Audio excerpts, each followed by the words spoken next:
Samy, on te retrouve à l'affiche du film Heureux Gagnant qui sort ce mercredi au cinéma. Alors, qui n'a jamais rêvé de remporter le gros lot au loto ? Nouvelle maison, voyage, belle voiture, investissement. Chacun a déjà songé à quoi servirait le jackpot. Sauf que là, cette chance unique en son genre va se transformer en véritable cauchemar pour les différents personnages. On écoute la bande-annonce et on en parle juste après. Oh putain. Quoi, c'est combien ? Quoi, qu'est-ce qu'il y a ? 5 millions 5 millions. On va avoir la vie qu'on mérite avec 5 millions. Bienvenue au tirage Top Millions de ce jeudi. Allez, c'est parti pour le tirage de ce soir. Ah, moi riche que je me casse de ce mouroir. Avons-nous ce soir un heureux gagnant ? Le 13. Le 13. J'arrive pas à réaliser, j'ai pas dormi de la nuit. Et oui, nous avons un grand gagnant ce soir. On a gagné 60 millions. Bah non, c'est pas notre ticket. Alors à l'affiche, on retrouve aussi Fabrice Eboué, il y a Audrey Lamy, Pauline Clément. Qu'est-ce qui t'a plu dans le scénario qui t'a poussé à accepter ce rôle ? C'est de me dire, en fait, je trouvais qu'on avait fait des films, certains sur des gagnants, sur des gens qui gagnaient au loto, ça se finit en général assez bien.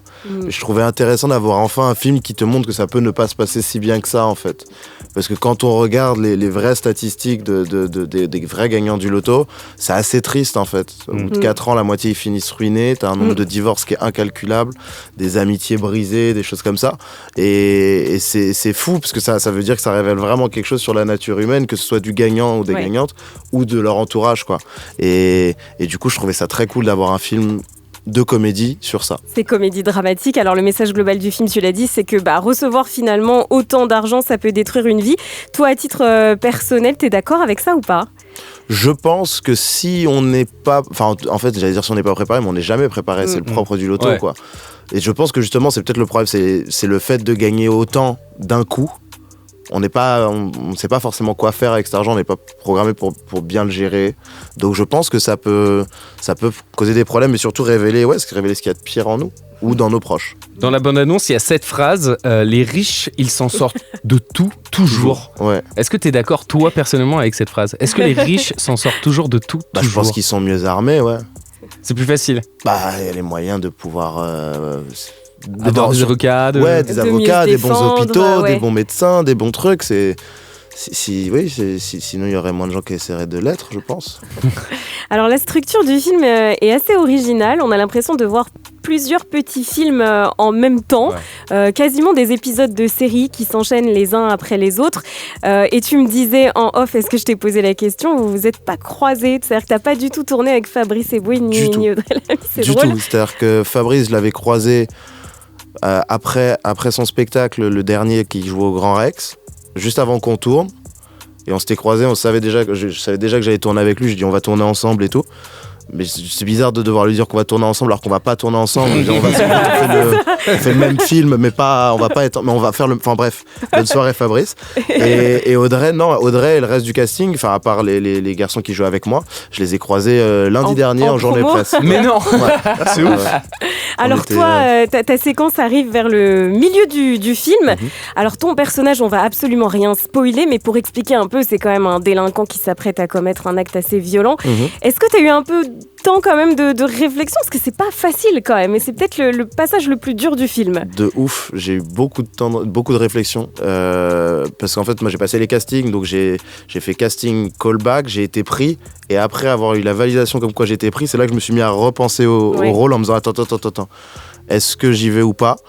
Et en fait, après, je me suis juste dit, ça va me faire chier si je vois quelqu'un d'autre le jouer, ce truc-là. Mais qu'est-ce qui t'a fait hésiter, justement ?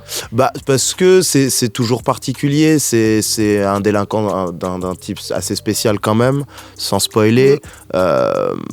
Pour lequel j'ai absolument aucune empathie. Donc, c'est toujours particulier d'aller vers le rôle de quelque chose qu'on déteste et qu'on peut pas voir, qu'on peut absolument pas aimer.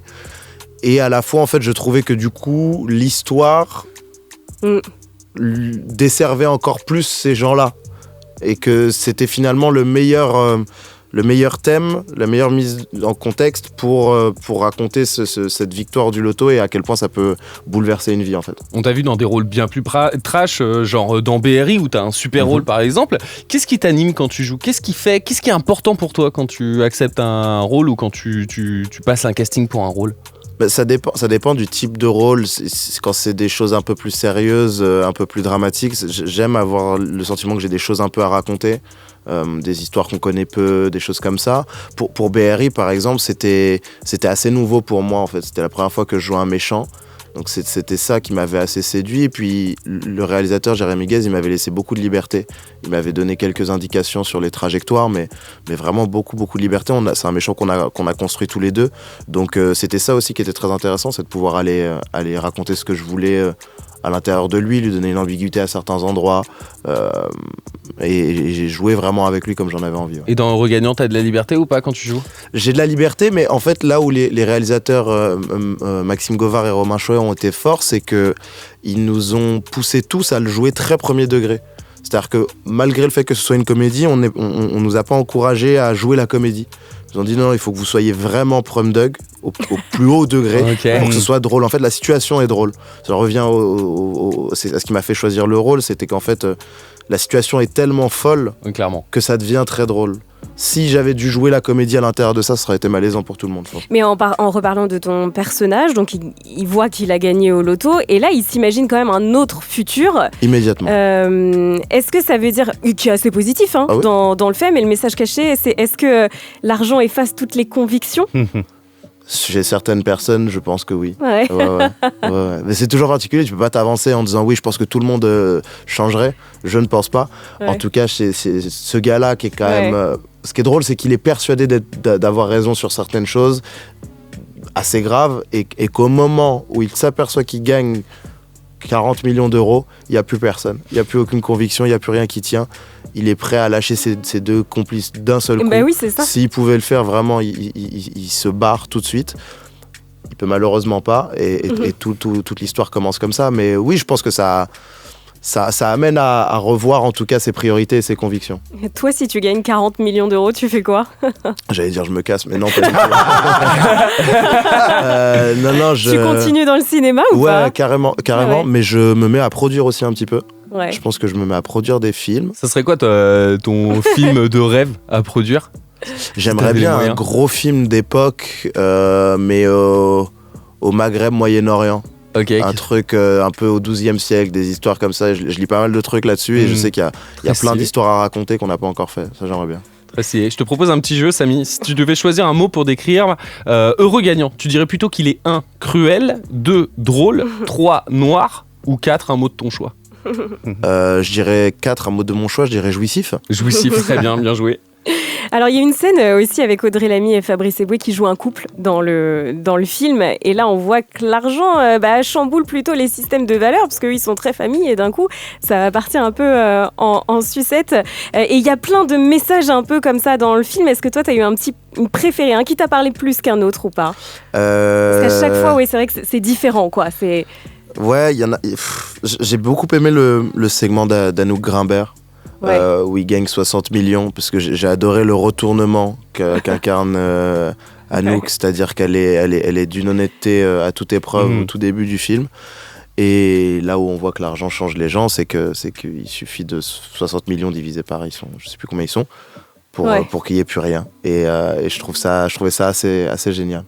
Alors on va te retrouver bientôt au casting de la série, qui a été provisoirement intitulée Trash, inspirée de la télé-réalité Love Story.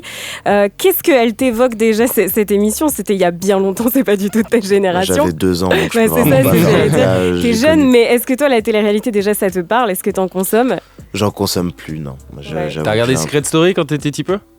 Je crois, même pas. Non, mes cousines ou mes cousins devaient regarder, mais ça m'ennuyait déjà. Je crois que j'avais surtout pas le droit. Je crois que mes tantes voulaient pas que je regarde. mais je voyais un peu sur la télé en passant derrière, mais c'était pas tellement mon délire, non. Mais alors, du coup, t'avais aucun a priori quand t'étais arrivé vraiment non, avec... du tout. Non, mais pour moi, Loana et le Loft, c'est de la pop culture, en fait. C'est à ce rang-là maintenant. Donc, je trouve que c'est une télé-réalité très différente de celle qu'on a l'air de faire maintenant. beaucoup plus dur dans certains aspects parce que les candidats étaient beaucoup moins protégés, c'était les tout débuts. Mais donc je trouvais ça intéressant de raconter d'où on vient à ce niveau-là et où on est aujourd'hui. Ça nous permet de nous rendre bien compte qu'il y a eu des gros progrès qui ont été faits mais que aussi c'est une forme de télé qui a tout bouleversé quand elle est arrivée. C'est l'ancêtre des réseaux sociaux, la télé-réalité. Alors tu joues un chargé de casting, c'est ça? Exactement. Alors c'est-à-dire les chargés de casting, c'était les personnes qui ont été en charge finalement de trouver tous les lofters. Donc ça a été un tour de France impressionnant parce que c'était la première fois. Donc ils se sont lancés dans l'inconnu complet en envoyant des appels à candidature. Ils savaient pas ce qu'ils allaient avoir en retour. Et finalement ils ont croulé sous les dossiers comme on peut pas l'imaginer. Ça a été assez dingue. Et notamment avec le casting d'une personne en particulier qui aujourd'hui très connu. C'est Sami Outalbali qui est avec nous jusqu'à 9h. Alors Benjamin le disait, c'était les Oscars, donc la nuit dernière, avec le triomphe du film Oppenheimer. Est-ce que tu l'as vu? Alors film qui a été sacré meilleur film. Est-ce que tu l'as vu ou pas? Est-ce que c'est mérité? Je l'ai vu. Je pense que c'est complètement mérité, oui. Il est pas un peu trop long, Oppenheimer? En vrai, dis la vérité, dis les termes, on se fait yesh. Ah là là, ces gens-là, oui c'est long, c'est magnifique. Non, une fois que la bombe a explosé, c'est bon, il y a 1 heure après que la bombe a explosé. Mais parce qu'il y a toute la charge morale, il y a tout ce qui se passe après, c'est ça qui est incroyable. Okay. L'heure d'après, je trouve qu'elle permet justement l'Oscar de Robert Downey Jr. Elle se fait sur l'heure d'après. On est d'accord. Et tu sais que la semaine dernière, on a eu un débat ici, puisque Denis Villeneuve, qui est le réalisateur du film Dune, a dit que lui, alors le film fait près de 2h45. 2h45, ouais. Et il avait dit, mais c'est pas un problème, parce que les jeunes, ils adorent les films longs tant qu'il y a de la qualité. T'es d'accord avec ça ou pas? Je pense que c'est vrai, ouais.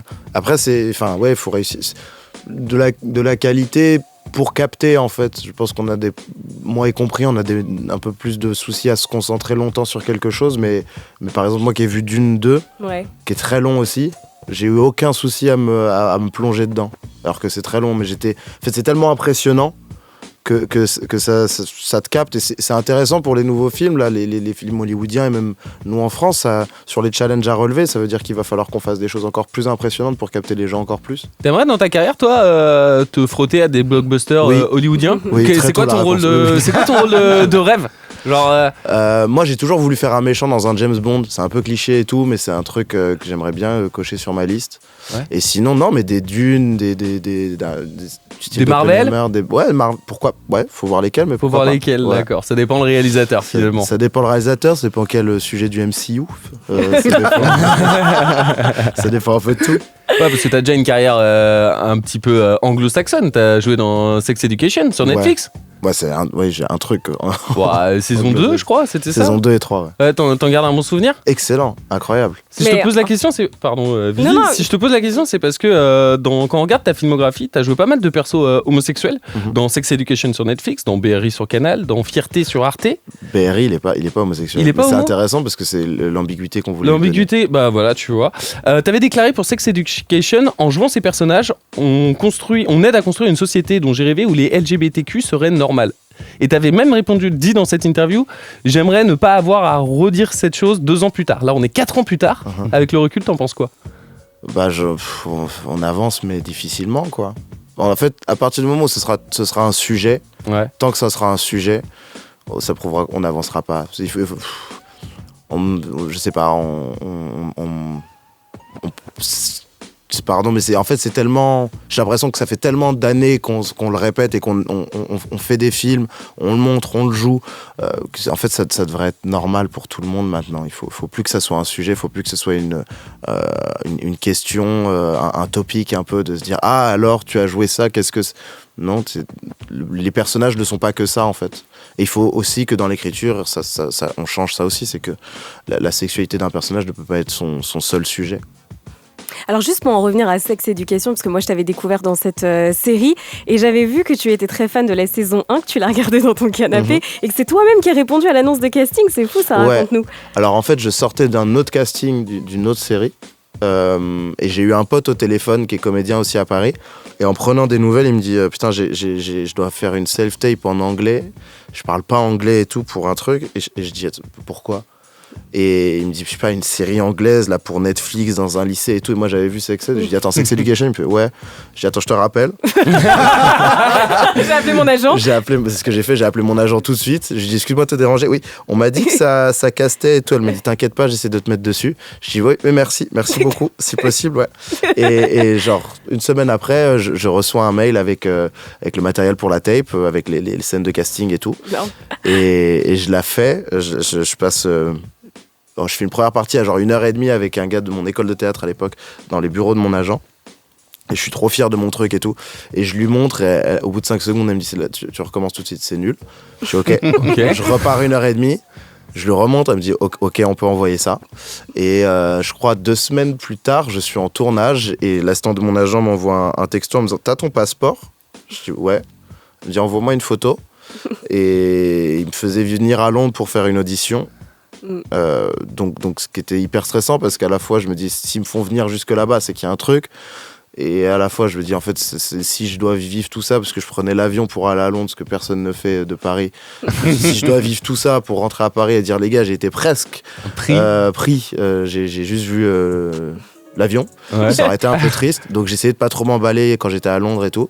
Il y avait combien de personnes à ce deuxième casting juste pour qu'on puisse visualiser? C'était là. Alors attends, tu veux de candidats comme moi ou de gens derrière la caméra? De candidats comme toi. Parce que de candidats comme moi, j'en ai vu 0. Et pendant longtemps, je me suis dit, non, mais c'est juste que j'avais mon créneau à moi. Sauf que mon créneau, genre, il aurait duré 3 heures, ce qui est un peu étrange. Il n'y avait personne avec moi.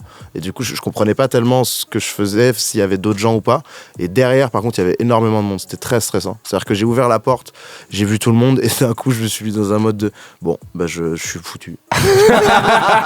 C'était flippant. Il y avait les auteurs, les prods, les réals, il y avait tout le monde. C'était fou. On aurait dit qu'ils avaient appelé des gens, en plus. C'est ton premier projet anglo-saxon. Enfin, quand même, Sex Education, c'est connu dans le monde entier. Ça t'a ouvert des portes à l'international? Un peu, ouais. Bah, je passe plus de choses. Je passe des castings à l'inter pour des gros trucs, quoi. Ça, c'est cool. C'est que je vois arriver des mails avec des sagas, des noms de films et tout. Écrit en anglais. Star Wars.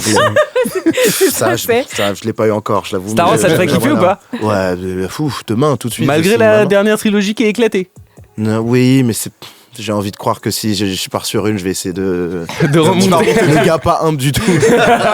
Au 8h38, Samy Outalbali est avec nous ce matin, l'affiche du film Heureux Gagnant que vous retrouvez au cinéma mercredi. On parlait des Oscars, mais toi, tu avais été nommé au César dans la catégorie, il me semble que c'était Meilleur Espoir, c'est ça? C'est un rêve, les Césars, ça fait rêver les cérémonies de récompense pour les acteurs ou pas? Ouais, c'était un rêve de fou. Non, c'était dingue. En plus, j'ai essayé de vivre mon rêve à fond, c'est-à-dire que j'ai emmené ma mère avec moi et tout, j'ai voulu vraiment vivre le truc à fond. Alors c'était encore un peu Covid, donc on avait les masques et tout, ça a un peu gâché, mais sinon c'était dingue. Je revoyais le gamin, moi je l'ai regardé avec ma mère en fait, les Césars quand j'étais gamin, parce que c'était un des seuls soirs où Canal était en clair. T'as raison, ouais. Donc c'était un peu un kiff. Et non, c'était dingue, tout était fou. Après c'est long, hein. Enfin à l'époque c'était très long. Quand tu l'as pas, c'est encore plus long.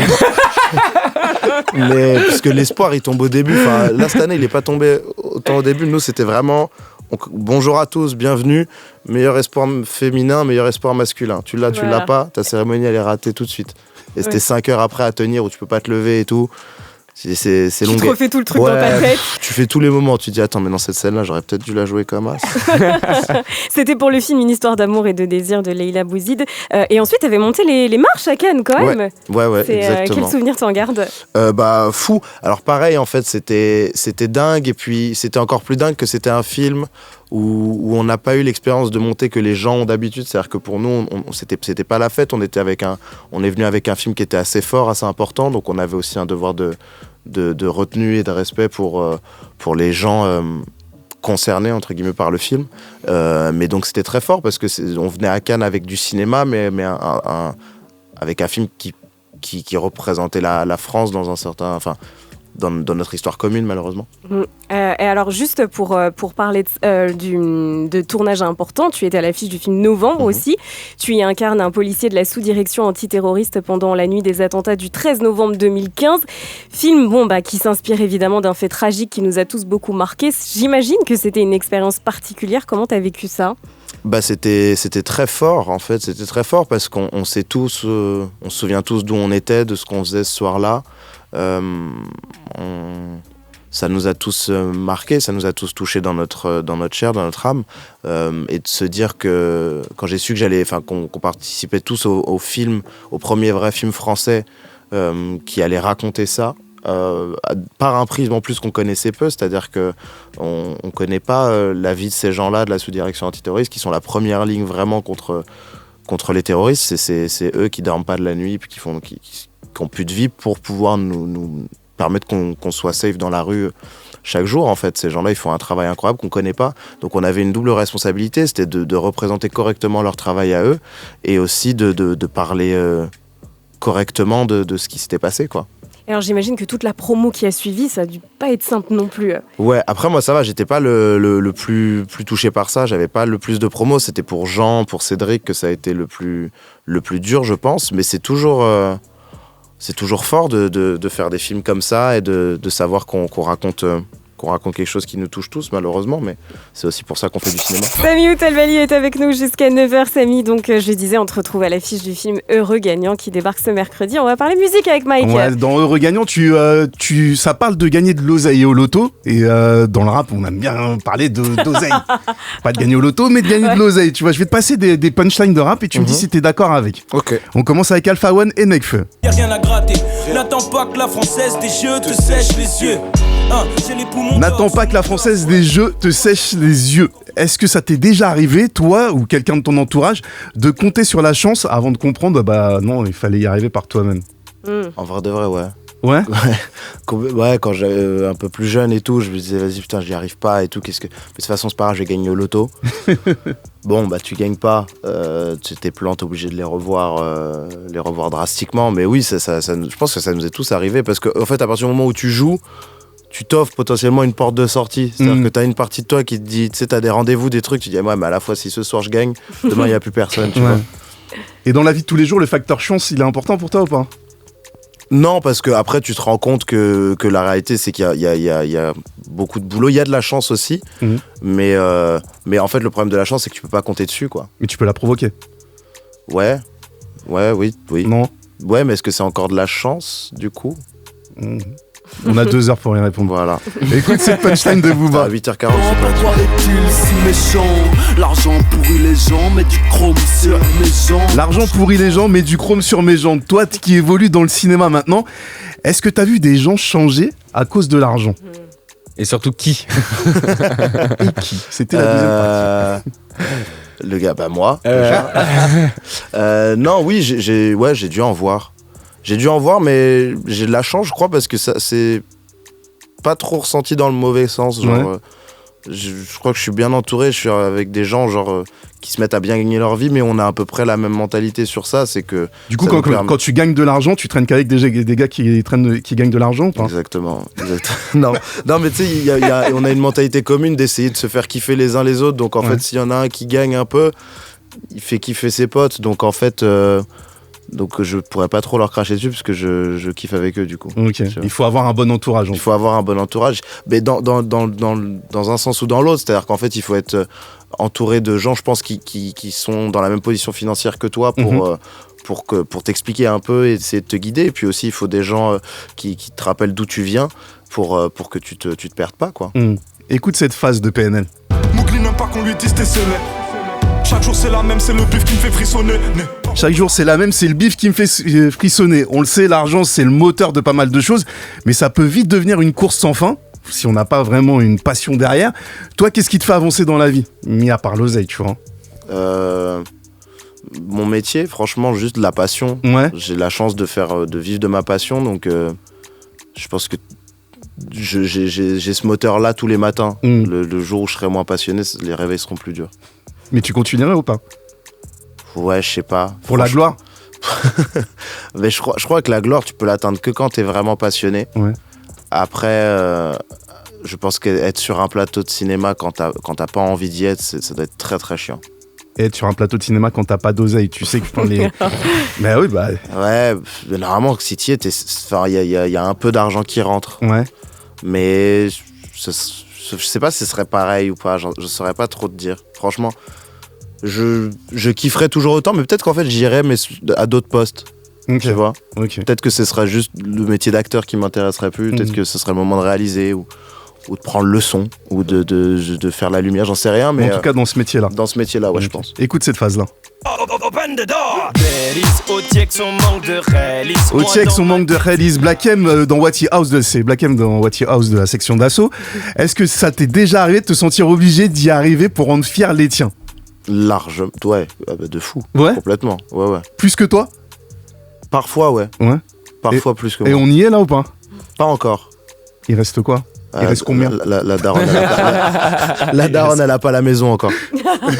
Voilà. Non, mais je sais pas, là, tu vois, par exemple, j'ai eu la chance cette année de pouvoir faire un Noël où j'ai vraiment essayé de gâter ma famille et tout, tu vois, j'ai essayé de faire des beaux cadeaux, mais ça fait trop plaisir. Ça, c'est le kiff. Hein. Ouais. Alors après, j'ai fait des Noëls où je pouvais pas en faire du tout et c'était pas grave parce que c'est la vie et que c'est comme ça.